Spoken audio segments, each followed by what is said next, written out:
MLC ఎన్నికల polling ముగిసింది. 2 teacher, 1 graduate ఎమ్మెల్సీకి ఎన్నికలు జరిగాయి. పోలీసుల బందోబస్తు, అధికారుల పర్యవేక్షణ మధ్య ఓటేశారు గ్రాడ్యుయేట్లు, టీచర్లు.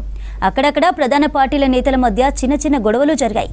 ఆందోళనకు దిగిన వారిని వెంటనే చెదరగొట్టి ప్రశాంతంగా ఎన్నికలు జరిగేలా చూశారు పోలీసులు.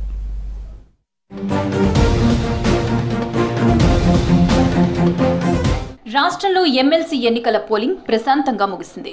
2 టీచర్, 1 గ్రాడ్యుయేట్ స్థానానికి పోలింగ్ నిర్వహించింది ఈసీ. కరీంనగర్, మెదక్, ఆదిలాబాద్, నిజామాబాద్ జిల్లాల పట్టభద్రులు టీచర్ ఎమ్మెల్సీలతో పాటు నల్గొండ, వరంగల్, ఖమ్మం టీచర్ ఎమ్మెల్సీకి ఎన్నికలు జరిగాయి. మొత్తం 24 జిల్లాల్లో పోలింగ్ ప్రశాంతంగా జరిగింది.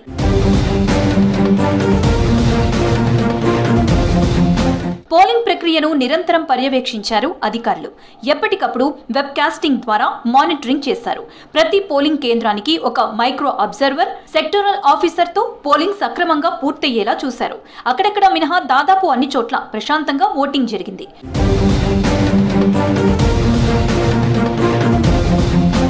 హనుమకొండ జిల్లా Kakatiya degree college polling centre దగ్గర నిబంధనలకు విరుద్ధంగా టెంట్లు ఏర్పాటు చేసి పోటాపోటీ ప్రచారం నిర్వహించారు అభ్యర్థుల అనుచరులు.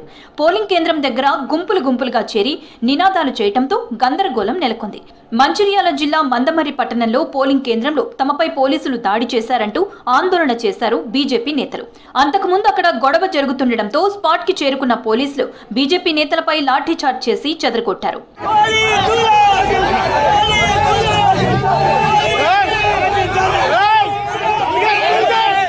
నిజామాబాద్ జిల్లా కేంద్రంలోని ముబారక్ నగర్ పోలింగ్ కేంద్రం దగ్గర గందరగోళం నెలకొంది.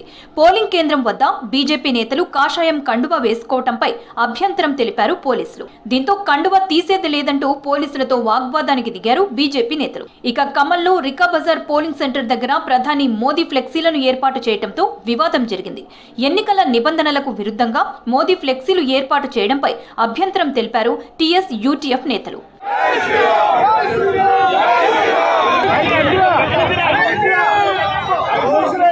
పెద్దపల్లి జిల్లా అంతర్గాంలోనూ పోలింగ్ కేంద్రం దగ్గర బీజేపీ నాయకులు ఆందోళనకు దిగారు. కాంగ్రెస్ పార్టీ నాయకులు తమ ఏజెంట్లను బెదిరింపులకు గురిచేసి పోలింగ్ బూత్ నుంచి బయటకి పంపించారని ఆరోపించారు. జూలపల్లి మండలంలో బీజేపీ, కాంగ్రెస్ నేతలకు వాగ్వాదం జరిగింది. కాంగ్రెస్ పార్టీ నేతలు డబ్బులు పంచుతున్నారని బీజేపీ నేతలు ఆరోపించగా ఇరు వర్గాల వారి మధ్య ఘర్షణ వాతావరణం నెలకొంది.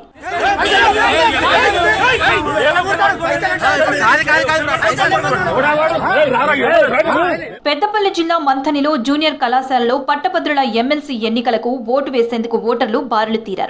ఓ చంటి పిల్లల తల్లి ఓటు వేయడానికి రావడంతో అక్కడే విధులు నిర్వహిస్తున్న మహిళా కానిస్టేబుల్ సంధ్యారాణి చంటి పిల్లను ఎత్తుకుని లాలించింది. ఆ దృశ్యాన్ని పలువురు ఓటర్లు ఆసక్తిగా చూశారు. మొత్తం 3 సెగ్మెంట్లకు 973 కేంద్రాల్లో పోలింగ్ జరిగింది. పటిష్ట బందోబస్తు మధ్య ఓటు హక్కు వినియోగించుకున్నారు గ్రాడ్యుయేట్లు, టీచర్లు. మార్చి 3న ఎన్నికల ఫలితాలు విడుదల కానున్నాయి.